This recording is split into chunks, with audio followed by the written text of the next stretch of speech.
I think you learn a lot from competing, from pushing yourself, from being disciplined, from having routine. And I think that the kind of routine behaviorally obviously correlates with routine psychologically. You can kind of tell what's going to happen on a run a lot of the time. It's probably not going to be fun. It's probably sometimes going to be okay. And then it's probably not going to be fun as you get to the end. But once you do finish, you're probably going to get, that earned serotonin, those earned endorphins and feel better for it. It's been great for my mental health, and I think it's taught me a lot of lessons. I think especially kind of endurance sports, ultramarathons in particular, you don't really realize what you can do with your body and with your mind unless you really kind of push it all the way to the edge, and you kind of think you're done, and you always have a little bit more left. And there's something kind of quite nice about that, I think, in terms of business and just for all areas of life, really.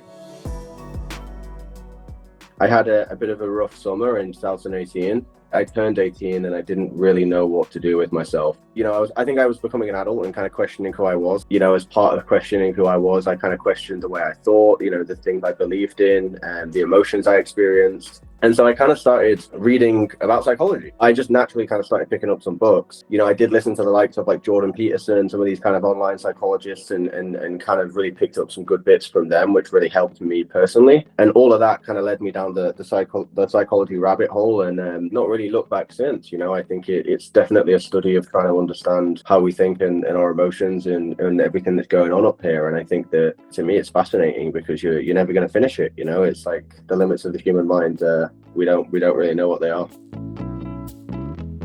I did psychology at Lancaster, so that's that basically, which was good. I got first in that one, which I was proud of. That's sports psychology, applied sports psychology, so that's a little bit different. Obviously, I mentioned doing the sports and stuff when I was younger, so that sports psychology kind of overlap definitely appealed to me from an academic perspective. I did a cognitive behavioral therapy as a postgrad, which then took me down the therapy route. We're an online therapy counselling provider, so we provide therapy and counselling services. We specialise in affordable services. We are the cheapest on the market, and we are doing that purposefully while also trying to obviously deliver on a really valuable product.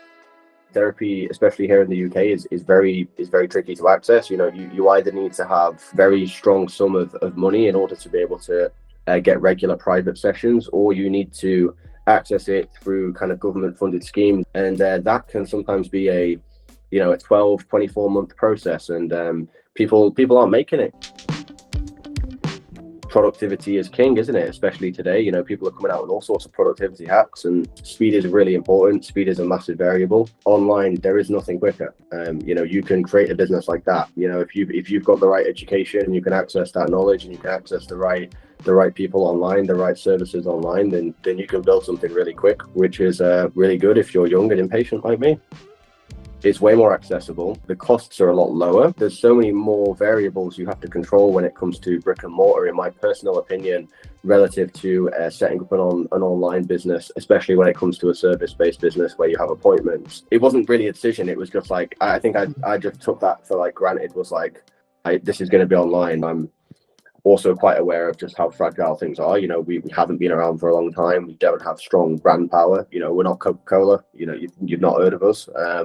So we are super reliant on having effective marketing. And I'm not a digital marketer. I've watched a lot of YouTube. So that's always a vulnerability. You can't really take anything for granted. I think, I've had, there's been weeks where it's like, if this carries on, we're going to be here in 4 months, and we just need to maintain this. And if we do that, we're going to be here, and that's going to be great. And then next week, a bunch of things happen, and you're like, we're going to be lucky to still be here in 4 months.